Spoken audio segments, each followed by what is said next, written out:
ठीक है, okay. And next है, हमने चेंज इन स्टेट पढ़ लिया। ठीक है, अब हम पढ़ते हैं बेटा, नेक्स्ट है change in temperature. What will next? Change in temperature.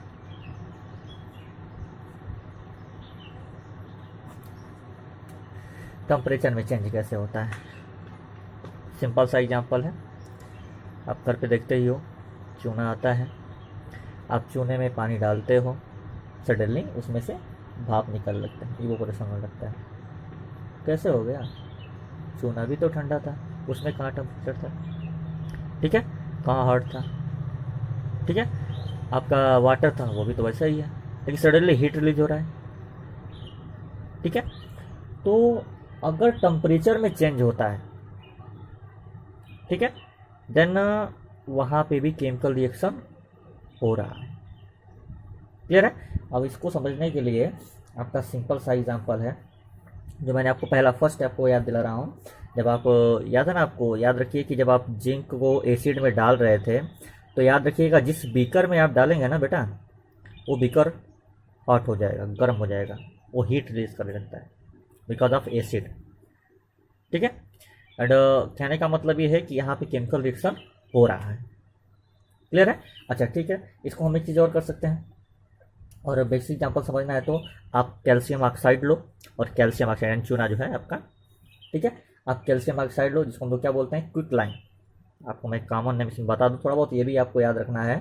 Quick lime क्या होता है, स्लग लाइम क्या होता है, ये बात याद रखनी है। ठीक है, तो आप क्विक लाइम में, ठीक है, जैसे ही वाटर सबमिट करोगे, दोगे, तो आपको क्या मिलेगा? क्या मिलेगा? Slug lime. स्लग लाइम का मतलब कैल्शियम हाइड्रो ऑक्साइड। ठीक है, ये समझ में आ रहा है? लेकिन लेकिन लेकिन साथ में हीट भी रिलीज होगा। क्या होगा? हीट भी रिलीज होगा आपको, यानी कि हीट कहाँ से आया? इधर हीट तो था ही नहीं, मैंने हीट दिया भी नहीं कहीं से, सडनली हीट रिलीज हो रहा है। ठीक है, तो टेम्परेचर में चेंज हुआ ना बेटा, यानी रिएक्टेंट में कहीं हीट का नाम ही नहीं था, लेकिन सडनली प्रोडक्ट में आपको हीट दिख रहा है।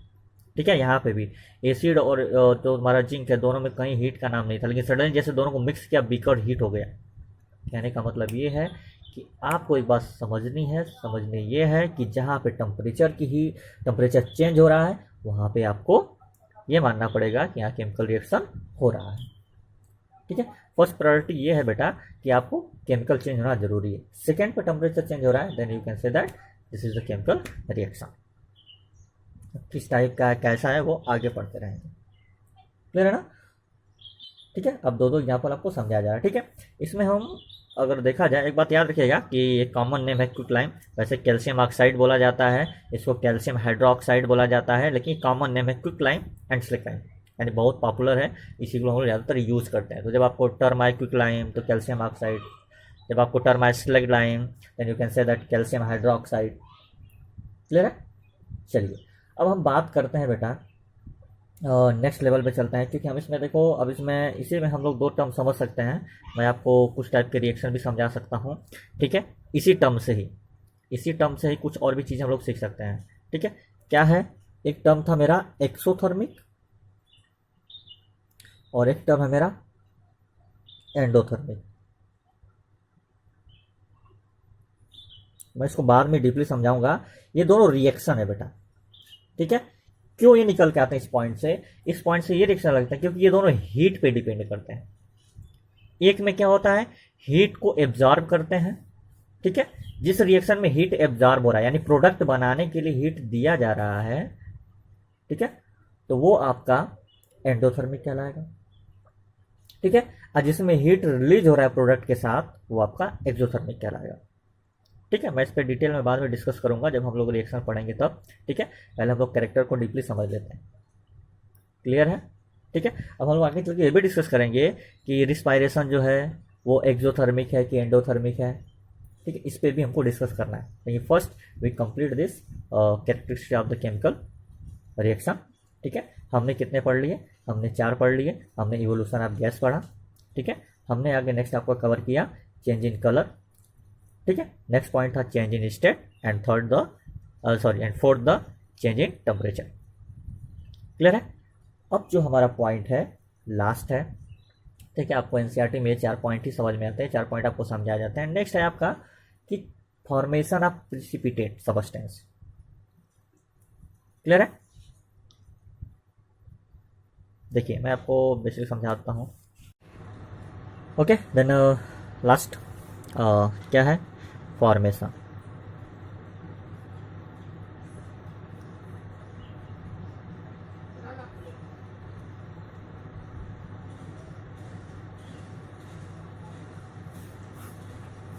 Formation of precipitate substance.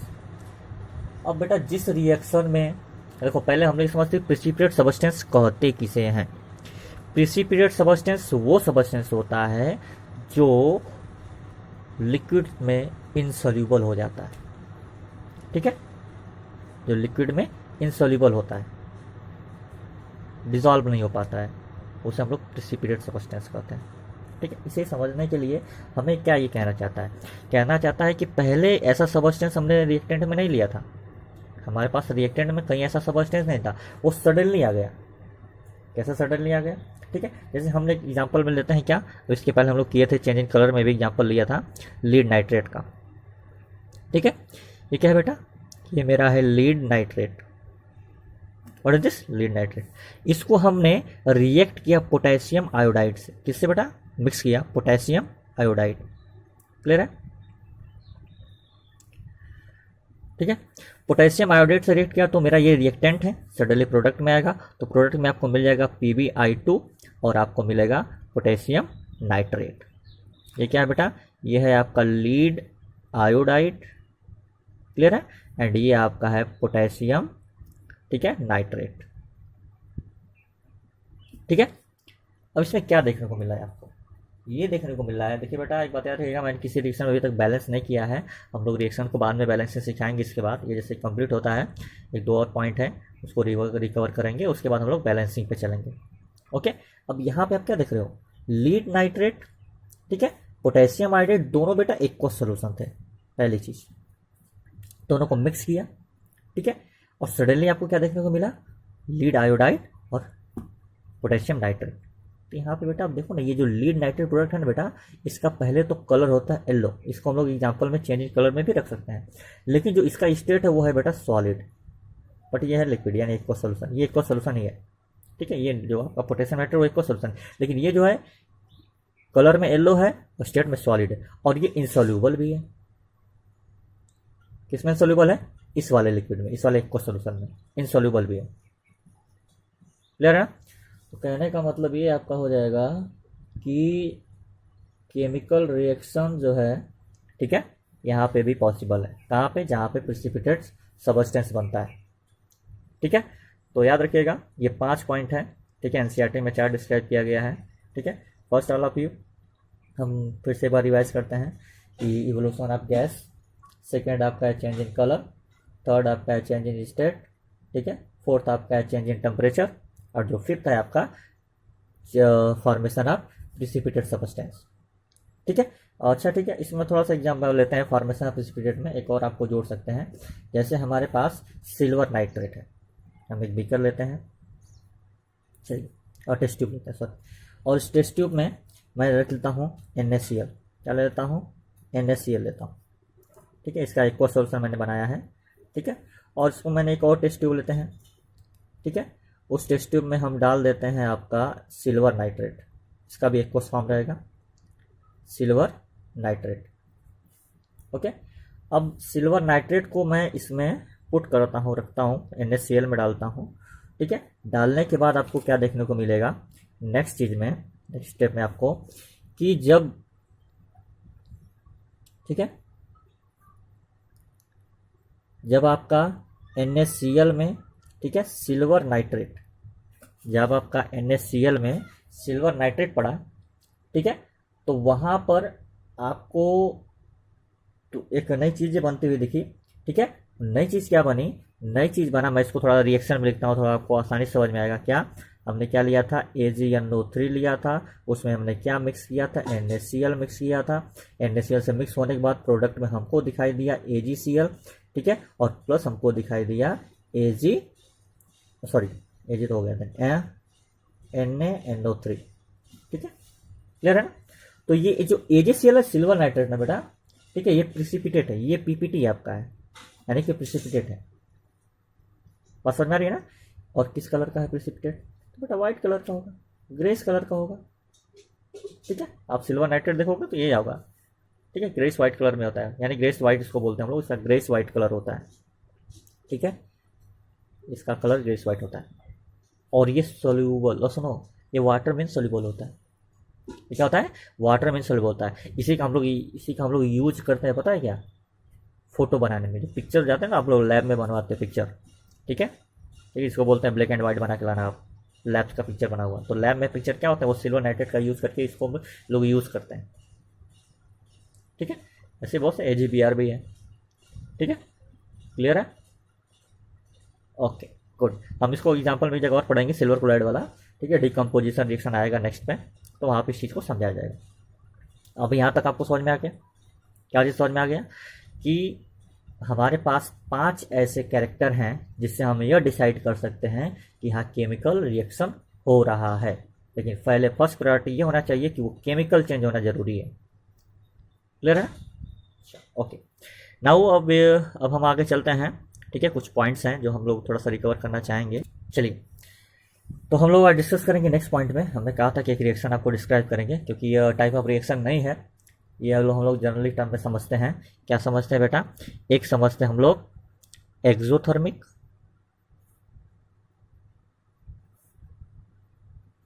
ठीक है, और एक आपका है एंडोथर्मिक।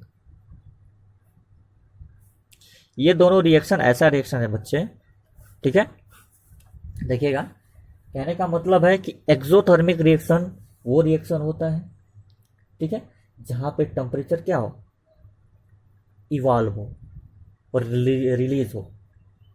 क्लियर है, यानी कि जहां पे यह पॉसिबिलिटी आपको देखने के मिले कि उसके टेम्परेचर में, उसके प्रोडक्ट में क्या हो, टेम्परेचर राइज कर रहा है, यानी कि हमें आपको इसको ऐसे बोले तो राइज इन टेम्परेचर। क्लियर है, राइज इन टेम्परेचर।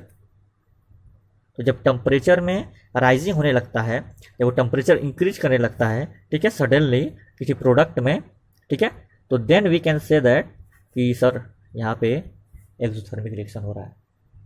ठीक, एंडोथर्मिक जस्ट अपोजिट क्या है, आप प्रोडक्ट बनाने के लिए आप हीट देते हो, आप गिफ्ट करते हो, ठीक है, आप गिफ्ट करते हो, या ऐसा भी कर सकते हो कि वो फेल हो रहा है, वो डाउन हो रहा है, फेल इन टेम्परेचर, वो टेम्परेचर में डाउन हो रहा है, तो वहां पे भी एक्सोथर्मिक रिएक्शन है। या मैं इसको आपको जनरल टर्म में समझाऊं, ठीक है, ऐसे समझते हैं, released heat in product. Clear है, एंड इसको हम यहां समझने के लिए गिव और absorb heat in reactant to make product, to make result या प्रोडक्ट। ठीक है, तो मुझे किसी भी रिएक्टेंट में हीट जब देते हैं या हीट एब्जॉर्ब करता है रिएक्टेंट प्रोडक्ट बनाने के लिए, ठीक है, अपना रिएक्शन आगे फॉरवर्ड करने के लिए, तो वहां पे अब जो हीट दे रहे हो वो है आपका एंडोथर्मिक रिएक्शन। ठीक है, आप कैसे समझ सकते हो, ऐसे बोलते हम लोग, ठीक है, reaction which are accompanied by the rising temperature are those in the heat is evolved. ठीक है, जहाँ पे हीट इवॉल्व्ड हो, जहाँ पे आप रिएक्शन में जहाँ टेम्परेचर में इंक्रीज हो, ठीक है, वो आपका एक्सोथर्मिक होता है। ठीक है, तो कहने का मतलब एग्जाम्पल सिम, अभी इसके पहले आपने देखा है जैसे कि चूने में पानी डाला, वहाँ हीट इवॉल्व हो रहा था, ठीक है, तो वहाँ पे भी आपका एक्सोथर्मिक रिएक्शन था। ठीक है, अभी मैं एक रिएक्शन सिंपल सा करता हूँ, याद है ना आपको, मैग्नीशियम वाला। ठीक है, तो मैग्नीशियम में आप क्या कर रहे थे, हीट दे रहे थे ना, आप कंबस्टन करने के लिए हीट दे रहे थे ना, तब जाके मैग्नीशियम ऑक्साइड बन रहा था ना। तो कहने का मतलब है बच्चों कि यहाँ पे जो रिएक्शन होगा वो किस टाइप का होगा, किस टाइप का होगा, एंडोथर्मिक, क्योंकि आप हीट आप दे रहे हो। ठीक है, इसलिए कि आगे हम पढ़ते हैं टाइप ऑफ रिएक्शन में डिकम्पोजिशन रिएक्शन, तो डिकम्पोजिशन रिएक्शन एंडोथर्मिक रिएक्शन ही होता है। ठीक है, क्योंकि यहाँ पे हमको डिकम्पोज करने के लिए हीट देना पड़ता है, सनलाइट देना पड़ता है, इलेक्ट्रिसिटी देनी पड़ती है, ऐसे टाइप के हैं उधर। तो वहाँ पे आप क्या बोलोगे कि एंडोथर्मिक रिएक्शन वो रिएक्शन है यहाँ पे टेम्परेचर पे फॉलिंग डाउन होता है, या हम एब्जॉर्ब करवाते हैं या देते हैं किसी रिएक्टेंट को प्रोडक्ट बनाने के लिए। क्लियर है, अगर कहीं से डाउट होगा इस पर तो मैं इस पर अगेन वीडियो बना के आपको सेंड करूँगा। ठीक है, लेकिन आप इसमें अगर कहीं से भी, इसके पहले भी लेक्चर में कहीं से भी आपको डाउट होता है, ठीक है, आप मैसेज कर सकते हैं।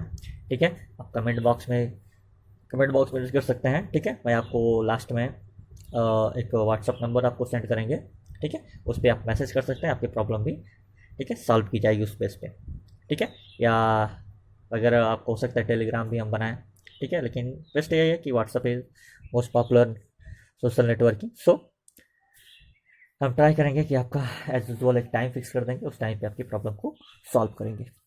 ओके, तो फर्स्ट अभी डिस्कस हम लोग करते हैं कहाँ पे, कि हमने एक्सोथर्मिक एंडोथर्मिक को डिस्क्राइब कर लिया। अब इसमें बेटा एक चीज़ और है कि हमें एक क्वेश्चन आता है, मोस्टली इंपॉर्टेंट क्वेश्चन है, क्या है कि एक्सोथर्मिक रिएक्शन जो है वो रिस्पायरेशन को दिया जाता है, कहा जाता है कि रिस्पायरेशन जो है वो एक्सोथर्मिक रिएक्शन है। क्यों?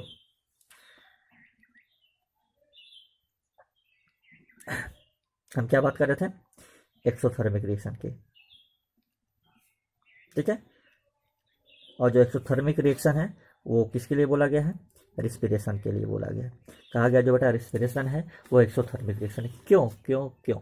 याद रखिएगा, सबसे पहला पॉइंट है आपके लिए, आप लिखोगे ग्लूकोज, याद है ना, C6H12O6। आपने क्या किया बेटा? इसको ऑक्सीजन दिया, आपको ये बात याद होगा। जैसे इसको आप ऑक्सीजन देते हो तो क्या होता है, ठीक है, ये आपको carbon dioxide, water and give into the energy, है ना। तो एनर्जी भी बेटा हीट ही की तरह है ना, तो यहाँ पे एनर्जी रिलीज हो रही है। आप याद रखो, एनर्जी रिलीज हो चाहे हीट रिलीज हो किसी प्रोडक्ट में, तो वो एक्सोथर्मिक ही रिएक्शन है, ठीक है। इसलिए हम लोग रिस्पायरेशन को एक्सोथर्मिक रिएक्शन बोलते हैं। ओके, समझ में आ गई बात आपको? चलिए देखिए, इसके पहले आपको कहीं भी किसी प्रकार का डाउट हो तो मस्ट कमेंट करिएगा, ठीक है, क्योंकि ये ऑनलाइन प्लेटफॉर्म है, आप भी समझते हो, एक ही वे में कम्युनिकेट हो सकता है, ठीक है। तो कहीं ना कहीं क्लासेस नहीं है, तो अगर आपको कोई डाउट होता है, ठीक है, तो कमेंट करिए, मैं उसकी बेस पे आपको रिप्लाई करूँगा, ठीक है। Okay, then you know that, ठीक है, ये फर्स्ट चैप्टर है अभी फर्स्ट चैप्टर का हाँ थोड़ा सा क्लासेस स्लो हो चुका है। स्लो होने का कारण था कि गवर्नमेंट के आर्डर्स कुछ ऐसे हैं जिसकी वजह से डिस्टर्बेंस क्रिएट हो जा रही है, ठीक है। और बोर्ड से कॉपी पे आने का दो ही रीज़न है, एक तो कैमरा बेस नहीं था, ठीक है, और सेकंड ये था कि थोड़ी सी कमियां हैं, और क्योंकि प्लेस थोड़ा सा चेंज हुआ है, ठीक है, लॉकडाउन की वजह से वापस रिटर्न हो गया हूँ घर पे, तो कमियां थोड़ी बहुत आती रहेंगी बच्चों, लेकिन चलिए, सिचुएशन ऐसा है कि हमें मैनेज करना पड़ेगा। ओके, नेक्स्ट वीडियो हम 2 दिन के गैप में, या हो सकता है नेक्स्ट वीडियो हम 15 या 16 इसी दौरान भी बीच में हम डालेंगे, ठीक है। वो वीडियो रहेगा आपका बैलेंसिंग के, ठीक है, इक्वेशन क्या होता है, ठीक है, उसको हम लोग बैलेंस कैसे करते हैं, केमिकल इक्वेशन क्या होता है और उसको हम लोग बैलेंस कैसे करते हैं, उसमें हम लोग डिस्कस करेंगे, ठीक है। जस्ट हो सकता है कल ही हम डाल दें, ठीक है। ओके, देन यानी कि कल का मतलब मेरा ये है कि आपको 15 अप्रैल या 16 अप्रैल पे वीडियो आ जाएंगे जिससे आपको डिस्कस करें। देखो बेटा, मैं स्लो इसलिए पढ़ा रहा हूँ, थोड़ा स्लो इसलिए कर रहा हूँ क्योंकि आप इस बात को बार बार रिपीट करते रहोगे, रिकवर करते रहोगे, बार बार आप देखते रहिए इस वीडियो को, ठीक है। आपको कहीं से कोई डाउट होता है आप समझिए, क्योंकि आपके पास अभी टाइम है, ठीक है, हम आपको टाइम दे सकते हैं, आप अपने टीचर से भी पूछ सकते हैं कहीं कोई डाउट होता है एक्स्ट्रा, ठीक है। So thank you, and next video का इंतजार करते हैं आपका।